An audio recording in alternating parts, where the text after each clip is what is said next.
से आगे बढ़ते बढ़ते चलेंगे लाल सागर की तरफ से, जहां पर शिपिंग कंपनियों पर दिक्कतें अभी भी बरकरार है।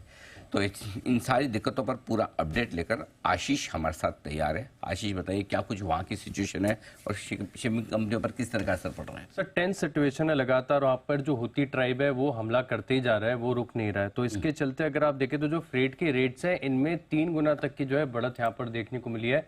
और जो ग्लोबल शिपिंग जायंट्स हैं अब वो कह रहे हैं कि इस रूट का इस्तेमाल नहीं करेंगे, इनफैक्ट जो लॉन्गर रूट है उसके माध्यम से जाएंगे। दरअसल ये ट्रेड रूट जो है काफ़ी इंपॉर्टेंट हो जाता है क्योंकि एशिया और यूरोप के बीच का लिंक है और यहाँ से अगर आप देखें तो काफ़ी बिजी नेटवर्क है। यहाँ पर कोई भी डिसरप्शन होता है तो ग्लोबली फ्रेट रेट्स पर इसका इम्पैक्ट देखने को मिलता है। अब इसका जो ऑल्टरनेट रूट है वो अफ्रीका से होके जाता है जिसमें 44 दिन एक्स्ट्रा लग जाते हैं, तो जितने दिन जाने के उतने दिन आने के। और इसी के चलते अगर आप देखें तो फ्रेट कॉस्ट में लगातार बढ़त यहाँ पर देखने को मिली है। और सिर्फ इतना ही नहीं, जो कैरियर के इंश्योरेंस कॉस्ट है इसमें भी आपको बढ़त देखने को मिली है।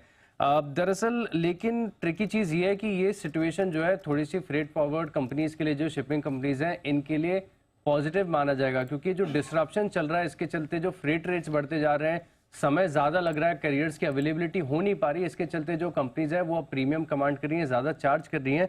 तो कुछ स्टॉक्स हैं जिनको आपको फोकस में रख के चलना चाहिए। मिसाल के तौर पर ऑल कार्गो लॉजिस्टिक्स, यहाँ पर अगर आप देखें तो इंटरनेशनल एग्जाम सप्लाई चेन में काफ़ी अच्छी पकड़ है, बड़े स्केल का कारोबार है। एजिस लॉजिस्टिक्स, ये हालांकि सिर्फ ऑयल एंड गैस का करते हैं लेकिन थोड़ा सा इम्पैक्ट यहाँ पर भी देखने को मिलता है। जी शिपिंग, जिनके पास खुद की कैरियर्स हैं, फ्लीट्स हैं, तो यहाँ पर भी फोकस रख के चलेंगे। और इन स्टॉक्स में अगर आप देखें तो आपको एक्शन भी देखने को मिला है। 15 दिसंबर से लेके अब तक ऑल कार्गो लॉजिस्टिक्स के स्टॉक में 35% की तेजी आपको देखने को मिली है। जी शिपिंग करीब करीब 15% चल गया। इनफैक्ट इस सेक्टर से जुड़े दूसरे भी जो स्टॉक्स हैं यहाँ पर भी एक इम्पैक्ट है। एससीआई 11%, कॉन्कोर यहाँ पर भी तकरीबन 8% की तेजी देखी गई है। तो शिपिंग और शिपिंग से जुड़े सेक्टर्स पर रखिए नज़र। लॉजिस्टिक्स पर भी इम्पैक्ट आ रहा है और एक्सपोर्टर्स ये भी आपके रेडार पर रहने चाहिए।